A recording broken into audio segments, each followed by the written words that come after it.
कदीम ज़माने के किसी अजीम शहर में, जहाँ की दीवारें तारीख की गवाही देती थीं और बाज़ारों में रेशम और मुश्क की खुशबू रची बसी थी, एक ऐसा चोर रहा करता था जो अपनी चालाकी और ज़ुबानावरी में बेमिसाल था। उसका नाम मंसूर था, लेकिन वो अपनी बिरादरी में ज़बान दराज के नाम से मशहूर था, क्योंकि वो सिर्फ हाथ की सफाई ही नहीं दिखाता था, बल्कि पकड़े जाने पर ऐसे बहाने पेश करता कि सुनने वाले के होश उड़ जाते। एक सर्द अंधेरी रात, जब पहरेदार ऊँघ रहे थे और चांद बादलों की ओट में छुपा हुआ था, मंसूर शहर के सबसे बड़े ताजिर के महलनुमा घर में दाखिल हुआ। उसने बड़ी महारत से तिजोरी का ताला खोला और सोने के सिक्कों से भरी थैली निकाल ली। मगर शायद इस रात इसकी किस्मत रूठी हुई थी, क्योंकि महल का कुत्ता, जो आमतौर पर खामोश रहता था, अचानक भौंकने लगा। इसकी आवाज़ ने घर वालों को बेदार कर दिया और इससे पहले कि मंसूर दीवार फांद कर गायब होता, उसे मजबूती से जकड़ लिया गया। अगली सुबह उसे शहर के काजी की अदालत में पेश किया गया, जो अपनी सख्त गिरी और बेपनाह इल्म के लिए मशहूर थे। काजी साहब अपनी कुर्सी पर बैठे थे। उनकी दाढ़ी सफ़ेद और पेशानी पर इबादत के निशान थे, जबकि उनके गिर्द किताबों का अंबार लगा था। मंसूर को जब हथकड़ियां पहनाकर लाया गया तो उसके चेहरे पर कोई खौफ नहीं था, बल्कि एक अजीब सी मुस्कुराहट थी, जैसे वो किसी बहस का इंतजार कर रहा हो। काजी ने गरजदार आवाज में पूछा, ए बदबख्त, तूने इस इज्जतदार ताजिर के घर में नकब लगाकर न सिर्फ कानून सल्तनत की तौहीन की है, बल्कि अपनी ख्वाहिशात को भी तबाही का सबब बना लिया। क्या तुझे खुदा का खौफ नहीं था? मंसूर ने बड़े अदब से सर झुकाया, लेकिन उसकी आंखों में जहानत चमक रही थी। उसने कहा कि ए इंसाफ के पैकर, मैंने चोरी जरूर की है, लेकिन क्या आपने कभी सोचा है कि चोरी सिर्फ चोर तक महदूद नहीं रहती, बल्कि उसमें देने वाले की नीयत भी अहम होती है। काजी इस गैर मुतवक्के जवाब पर चौंक उठे और मजमे में एक सरगोशी सी दौड़ गई, क्योंकि आमतौर पर चोर रहम की भीख मांगते हैं, मगर ये शख्स तो बहस का दरवाज़ा खोल रहा था। काजी ने गुस्से को जब्त करते हुए कहा, तेरी जबान तेरी गर्दन कटवाने में जल्दी कर रही है, तो एक जुर्म को फलसफे की चादर कैसे पहना सकता है? मंसूर ने फौरन जवाब दिया, हुजूर, अगर ये ताजिर अपनी दौलत की ज़कात सही मायनों में अदा करता और गरीबों का हक ना मारता, तो शायद मेरे जैसे मजबूर इंसान को दीवार फांदने की ज़रूरत ना पड़ती। लिहाजा मुझ पर हद लगाने से पहले इसके माल की पाकीज़गी का हिसाब लिया जाए, क्योंकि जो माल पहले ही गस्ब शुदा हो, उसे उठाना चोरी नहीं, बल्कि तवाज़ुन कायम करना है। काजी ने अपनी किताब बंद की और मंसूर की तरफ गहरी नज़रों से देखते हुए कहा, तू समझता है कि इन बातों से तू बच जाएगा? चल, आज मैं तुझे अपनी सफाई का मुकम्मल मौका देता हूँ। हम देखेंगे कि तेरी बातें जीतती हैं या मेरा कलम। काजी साहब ने कुर्सी पर अपना रुख बदला और तेज नज़रों से मंसूर के पुरएतमाद चेहरे को देखा। अदालत में मौजूद मजमा सांस रोके खड़ा था, क्योंकि शहर की तारीख में पहली बार एक चोर काजी को चैलेंज कर रहा था। फ़ज़ा में एक अजीब सा तनाव पैदा हो चुका था।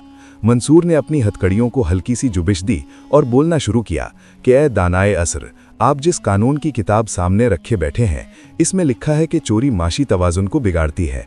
मगर क्या आपने कभी इस तवाज़ुन पर गौर किया है जो इस ताजिद ने बिगाड़ रखा है, जिसके घर से मैंने ये चंद सिक्के उठाए हैं? ये शख्स गरीब बेवाओं का माल हड़प करके अपनी तिजोरियां भरता है, और जब शहर में कहत पड़ता है तो गल्ला गोदामों में छुपाकर कीमतें बढ़ाता है। तो क्या ऐसे शख्स की तिजोरी से निकाला गया माल एक चोरी है, या इस मुआशरे के जख्मों पर रखा जाने वाला मरहम है जो भूख से बिलख रहा है? काजी साहब ने एक गहरा सांस लिया और तहम्मुल से जवाब दिया कि ऐ फरेबकार, तेरी बातों में जादू तो है, मगर हकीकत से इसका कोई वास्ता नहीं, क्योंकि अगर हर शख्स अपनी महरूमी का बदला दूसरों की जेबों से लेने लगे तो कायनात का निज़ाम दरहम बरहम हो जाएगा और जंगल का कानून नाफिज हो जाएगा, जहां ताकतवर कमज़ोर को चीर फाड़ डालेगा। अदल का तकाजा ये है कि जुर्म की सज़ा जुर्म की नौहियत पर दी जाए, न कि मजलूमियत का लिबास ओढ़कर गुनाह को सवाब साबित किया जाए। क्या तू ये भूल गया कि नीयत कितनी ही अच्छी क्यों ना हो, हराम रास्ते से हासिल किया गया रिस्क कभी बरकत नहीं लाता? मंसूर ने एक तंजिया मुस्कुराहट के साथ जवाब दिया, हुजूर, बरकत तो इनके महल्लात में भी नहीं, जहां सोने के बर्तनों में खाना खाया जाता है, मगर सुकून की नींद उन्हें मयस्सर नहीं आती। मैं तो सिर्फ एक वसीला बना था ताकि इस माल को गर्दिश में ला सकूं, जो एक जगह जमकर सड़ रहा था। काजी ने अपनी उंगली उठाते हुए कहा, खामोश हो जाओ, तू अपनी जबान की तेजी से इस हकीकत को नहीं छुपा सकता कि तूने एक महफूज दीवार फांदी और दूसरे के हक पर डाका डाला। अगर तुझे उसकी बदनीयती का इल्म था तो तू अदालत में आता, न कि नकब लगाकर खुद को मुनसिफ करार देता। मंसूर ने फौरन जवाब दिया, अदालतें तो उन लोगों के हक में होती हैं जिनके पास दौलत हो। एक गरीब की आवाज़ उन ऊंची दीवारों तक नहीं पहुंचती, इसलिए मैंने चुपचाप अपना हक लेने का फैसला किया, ताकि ना हंगामा हो और ना किसी की बदनामी। काजी साहब उसकी बात सुनकर लम्हा भर को सूच में पड़ गए। उनके चेहरे पर संजीदगी के गहरे बादल छा गए, क्योंकि वो जानते थे कि मंसूर की बातों में कुछ कड़वी सच्चाई है, लेकिन कानून की पाबंदी करना जरूरी था। उन्होंने मजमे की तरफ देखा और फिर मंसूर से मुखातिब होकर कहा कि ऐ मंसूर, मैंने तमाम रात तेरी बातों पर गौर किया और ये तस्लीम करता हूँ कि मुआशरे में नाइंसाफ़ी का जहर फैला हुआ है, मगर क्या तूने कभी सोचा है कि अगर तेरे जैसे 10 और लोग पैदा हो जाएं जो अपनी मर्जी से इंसाफ बांटने लगें, तो क्या उस शहर में अमन की कोई जगह बाकी रहेगी? मंसूर ने बड़े धीमे मगर पुरअसर लहजे में जवाब दिया, हुजूर, अमन तो उस दिन खत्म हो गया था जब शहर के एक हिस्से में कुत्ते रेशमी बिस्तरों पर आराम कर रहे थे और दूसरे हिस्से में लोग भूख से तड़प कर मर रहे थे। जिस अमन की आप बात कर रहे हैं वो दरअसल ताकतवर का सुकून है जो गरीब की आंखों से नहीं बनता। काजी ने मेज पर हाथ मारकर कहा, तेरी ये खुदसरी तुझे हलाकत में डाल देगी। तूने उस ताजिर का माल चुराया जो कानूनी तौर पर उसका मालिक था। क्या तू बता सकता है कि किस शरीयत ने तुझे ये हक दिया कि तू दूसरे की मिल्कियत में नकब लगाए? मंसूर ने सीना तान कर कहा कि शरीयत तो वो है जो अमीर के माल में गरीब का हक मुकर्रर करती है। अगर वो अपना हक नहीं देता तो फिर वो माल उसके पास अमानत नहीं बल्कि गस्बशुदा दौलत है, और गस्बशुदा माल को वापस लेना ऐन इबादत है। क्या आपके नज़दीक कानून सिर्फ कागज़ के पुर्जों का नाम है या ये इंसानियत की भलाई का मुहाफिज है? काजी ने देखा कि मंसूर के दलाइल अब एक ऐसी सतह पर पहुंच गए हैं जहां कानून और अखलाक की सरहदें आपस में टकरा रही हैं। उन्होंने ताजिर को तलब किया जो बराबर में बैठा गुस्से से तिल मिला रहा था।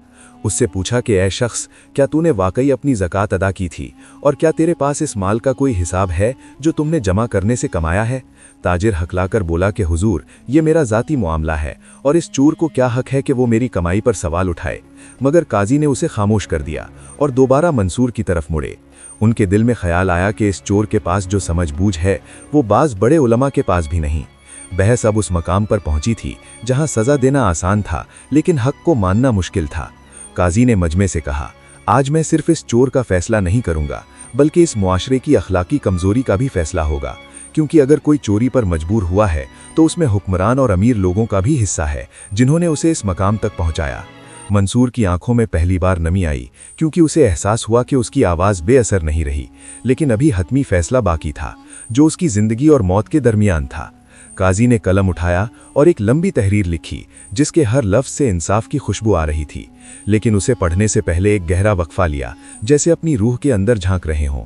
मगर उसके चेहरे पर सुकून अब भी कायम था, जैसे वो मौत और जिंदगी से बेपरवाह हो चुका हो।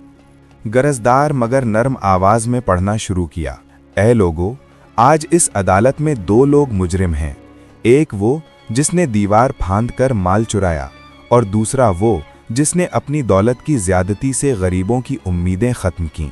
शरई कानून के मुताबिक मंसूर का हाथ काटना चाहिए था क्योंकि उसने चोरी की, मगर इंसाफ की रूह कह रही है कि जिस मुआशरे में भूख इतनी आम हो जाए कि इंसान जान खतरे में डाले, वहाँ सज़ा से पहले रियासत और अमीर लोगों पर सवाल करना ज़रूरी है। काजी ने ताजिर की तरफ इशारा किया और कहा, ऐ ताजिर, तेरी ज़ख़ीरा अंदोज़ी और ज़कात में ख़यानत ने उस शख्स को चोर बनाया, लिहाजा अदालत हुक्म देती है कि तेरी नाजायज़ कमाई का हिस्सा बैतुल माल में जमा किया जाए और इससे शहर के मिस्कीनों के लिए लंगर खाना बनाया जाए। मजमा में शोर हुआ, मगर काजी ने हाथ हिलाकर सबको खामोश कराया और मंसूर की तरफ मुड़कर कहा, ऐ मंसूर, तेरी दलील दुरुस्त है मगर तरीक़ा गलत था, क्योंकि अगर हर मज़लूम खुद ही जज बनेगा तो मुआशरा टूट जाएगा। इसलिए तेरी सज़ा ये है कि 1 साल तक उस लंगर खाने में काम कर और अपनी मेहनत से रिस्क कमा, ताकि सीख जाओ कि हक चोरी से नहीं बल्कि सब्र और मेहनत से मिलता है। मंसूर की आंखों से आंसू बहे और उसने सर झुकाया। उसे एहसास हुआ कि असल जीत माल की नहीं बल्कि ज़मीर की है, जो अब रोशन हो चुका था। ताजिर का सर निदामत से झुक गया, क्योंकि उसकी दौलत की चमक आज उसे शर्मिंदा कर चुकी थी और उसे अपनी आखिरत की फिक्र लाहक हुई। काजी साहब ने कुर्सी से उठकर कहा, याद रखो, कानून से बचना मुमकिन है, मगर खुदा की अदालत में नीयतों का हिसाब होता है। वहाँ ना वकील काम आता है और ना चालाकी, सिर्फ वो बच सकता है जिसका दिल पाक और मोहब्बत से भरा हो। उस दिन के बाद शहर की हालत बदल गई। ताजिरों ने खौफ खुदा से नाप तौल में इंसाफ पैदा किया और मंसूर ने अपनी बाकी ज़िंदगी लंगर खाने में गुजार दी, जहां वो बच्चों को सबक देता कि इज़्ज़त की रोटी चाहे खुश हो, चोरी के रेशमी लुक़मों से 1000 गुना बेहतर है। ये कहानी आज भी उन लोगों के लिए रहनुमाई है जो इंसाफ और समाजी जिम्मेदारी में फ़र्क भूल जाते हैं, और ये सिखाती है कि असल इंसाफ वो है जो सिर्फ सज़ा नहीं देता बल्कि इंसान को दुरुस्त रास्ते पर लाता है और उसे मुआशरे के मुफीद रुकन बनाता है। हसन अल बसरी कुरान एकेडमी के साथ कुरान सीखें। हम दुनिया भर में स्काइप, जूम और व्हाट्सएप के जरिए कुरान की तालीम देते हैं। हम मुब्तदियों के लिए कुरान तजवीद के साथ किरत कोर्स, कुरान तर्जुमा, कुरान हिफ्ज और तफसीर के कोर्सेज पेश करते हैं। काबिल और तरबियत याफ्ता फीमेल और मेल असातिज़ा के साथ कुरान सीखें। हमारे साथ शामिल होने के लिए जल्दी करें। हमारी वेबसाइट विजिट करें hasanalbasriquranacademy.com। WhatsApp number 030639703776।